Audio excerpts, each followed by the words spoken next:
जब तक स्टेटहुड नहीं होता है तब तक तो बचाइए जो आप बचा सकते हैं। ये क्या ड्रामा है कि भाई कोई आपका एमएलए प्राइवेट मेंबर बिल लाता है और उसके बाद उसको इंटरनेट पर डाल देता है। आपको ज़रूरत है ये करने की, ये तमाशा क्यों कर रहे हैं? सीधे बिल लाइए। अगर आपको हमारा बिल पसंद नहीं तो अपना लाइए, नहीं तो हमारा बिल पास कर लीजिए।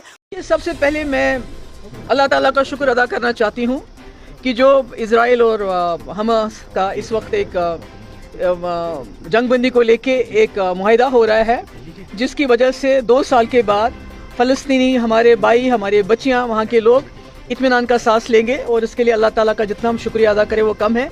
और मुझे लगता है ये एक सबक है सबके लिए कि इज़राइल जैसा जारहाना मुल्क और नेतन्याहू जैसा जिसके लिए कोई अल्फाज नहीं मिल सकते हैं कि उसको क्या किस नाम से बुलाया जाए, जिन्होंने लाखों लोगों का वहाँ कत्ल किया, पूरा बर्बाद कर दिया, पर उसके बावजूद उसको आज टेबल पे आना पड़ा बात करने के लिए। तो मुझे लगता है ये सबक है पूरी दुनिया में ऐसे लोगों के लिए, ऐसे लीडर्स के लिए जो ये समझते हैं कि बंदूक से या खून बहा के मसले हल हो सकते हैं। खून बहा के मसले नहीं हल हो सकते, आखिरकार आपको टेबल पे आना पड़ता है। जहाँ तक सुनील शर्मा साहब का सवाल है कि वो जो पीडीपी ने एक बिल लाया है जम्मू कश्मीर को, एंटी बुलडोज़र बिल, जो जम्मू कश्मीर के लोगों की, जो गरीब लोग हैं, जिनके पास सालों साल से कहीं किसी ने घर बनाया है 4 मरले 10 मरले, या कोई दुकान है या काउशेड है, तो उसको कैसे रेगुलराइज कर लें, उसको हमने बिल लाया है। और जिस तरह से जो लीज है होटलियर्स की, जो सालों सालों से यहाँ काम कर रहे हैं, होटल चला रहे हैं, टूरिज्म को ज़िंदा रखा है, उनसे वो छीन के बाहर के लोगों को देने का जो एक इनका प्रोग्राम है, उसके खिलाफ हमने बिल लाया है। तो मैं सुनील शर्मा जी से एक मोतबाना गुजारिश करना चाहती हूँ, आप तो एमएलए हैं, आपका काम है कानून बनाना। यहाँ तो बुलडोज़र बाबा चीफ मिनिस्टर नहीं है कि आप बुलडोज़ करके मस्जिदों को भी तोड़ोगे, घरों को भी तोड़ोगे, सब कुछ तोड़ोगे, स्कूलों को तोड़ोगे। इस्लाम के जो स्कूल है, यहाँ एक चुनी हुई सरकार है। और पिछले 2019 से यहाँ जम्मू कश्मीर के लोगों में एक अदम तहफ़्फ़ुज़ रहा है, यहाँ की ज़मीन को लेके, यहाँ की नौकरियों को लेके, यहाँ के वसाइल को लेके, रिसोर्सेज को लेके। तो पीडीपी ने एक छोटी सी कोशिश की है उसको एड्रेस करने की। ये हमने कहते हमने बड़ा कमाल किया, पर हमने अपनी तरफ से एक बिल लाया। हम तो चाहते हैं कि सरकार भी ये बिल लाए। अगर उनको हमारा बिल पसंद नहीं, बल ये नहीं ये झूठ मूठ का कि प्राइवेट मेंबर्स बिल, आप सरकार में आपके पास 50 एमएलए हैं तो आपको प्राइवेट मेंबर बिल लाने की क्या ज़रूरत है? आप सीधे बिल लाए।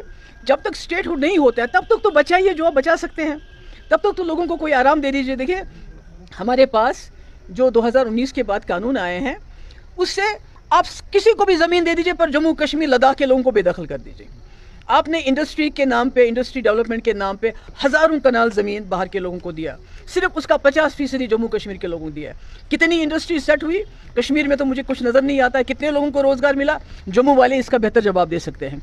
इसी तरह सिक्योरिटी फोर्सेस, एक तरफ से आप कहते हैं यहाँ टेररिज्म ख़त्म हो गया है, यहाँ हालात ठीक हुए, दूसरी तरफ से आपने इतनी सहूलतकारी की सिक्योरिटी फोर्सेस को ज़मीन देने में कि आप स्ट्रेटजिक एरिया बोलेंगे आपको ज़मीन मिल जाएगी, आपको जो उसमें नो ऑब्जेक्शन सर्टिफिकेट की भी ज़रूरत नहीं पड़ेगी, आपको डीसी से पूछने की ज़रूरत नहीं पड़ेगी, आपको एडमिनिस्ट्रेशन से ज़रूरत नहीं पड़ेगी पूछने की। तो उनको भी आप ज़मीन दे रहे हैं। ये खाली कश्मीर नहीं है, जम्मू में हमसे ज़्यादा दी है, लद्दाख में उससे भी ज़्यादा। तो चाहे जंगल हो चाहे ज़मीन, यहाँ तक कि अब हमारे प्ले ग्राउंड्स पर भी नज़र है इनकी। तो आप सबको ज़मीन दे रहे हैं, मगर जो यहाँ के लोग हैं, जो मिस्कीनदार है, जो यहाँ रहते हैं, चाहे वो होटल वाला है चाहे एक आम गरीब आदमी है।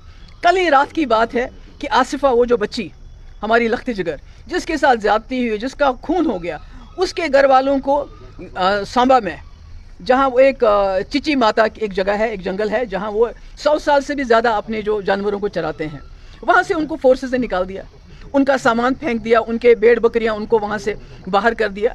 तो ये कौन सा इंसाफ है? तो मेरी यही गुजारिश है इस वक्त की जो सरकार है कि आप स्टेटहुड का बिल्कुल इंतज़ार कीजिए। और हम उम्मीद करते हैं कि ये जो हमारे CJI जस्टिस जो गवाही साहब हैं, वो अपने होते हुए इसका कोई अच्छा फैसला करेंगे, मगर तब तक तो वो कर लीजिए जो आपके हाथ में है। ये क्या ड्रामा है कि भाई कोई आपका एमएलए प्राइवेट मेंबर बिल लाता है और उसके बाद उसको इंटरनेट पर डाल देता है? आपको ज़रूरत है ये करने की, ये तमाशा क्यों कर रहे हैं? सीधे बिल लाइए। अगर आपको हमारा बिल पसंद नहीं तो अपना लाइए, नहीं तो हमारा बिल पास कर लीजिए, ताकि यहाँ के लोग इत्मीनान का सांस ले सके।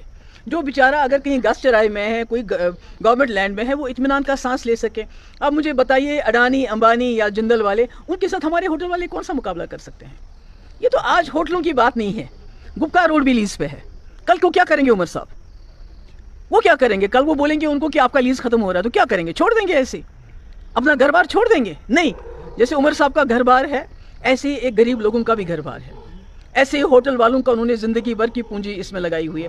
تو میری یہی گزارش ہے کہ اس وقت سرکار کو سامنے آنا چاہیے, ایک بل لانا چاہیے, اور جتنی رکاوٹ ہو سکتی ہے اس وقت ہم کو زمین, ہمارے جابس, ہمارے ریسورسز مل کے بچانے کی کوشش کرنی چاہیے. اس میں جو ہم سے بن پڑے گا, جہاں پر پی ڈی پی کا سپورٹ ہمارے پاس زیادہ تو ہے نہیں, ہم بہت ہی چھوٹی پارٹی ہے, جہاں ان کو ہمارے سپورٹ کی ضرورت پڑے گی ہم پورا ان کو اس میں سپورٹ دینے کے لیے تیار ہیں. میم سپریم کورٹ نے آج جو ہے سینٹر کو دیے ہیں 4 ہفتے to reply on the pleas for restoration of. میں نے آلریڈی اس کا جواب دے چکی ہوں کہ ہمیں جسٹس گوائی سے یہ امید ہے کہ اپنے ہوتے ہوئے کہ وہ اس کا اچھا فیصلہ سناتے جائیں گے, مگر تب تک جو اس سرکار کو کرنا چاہیے یہاں کی زمین, یہاں کی جابس, یہاں کی ریسورسز بچانے کے لیے کم سے کم پہلے زمین سے تو شروعات کریں. Thank you so much.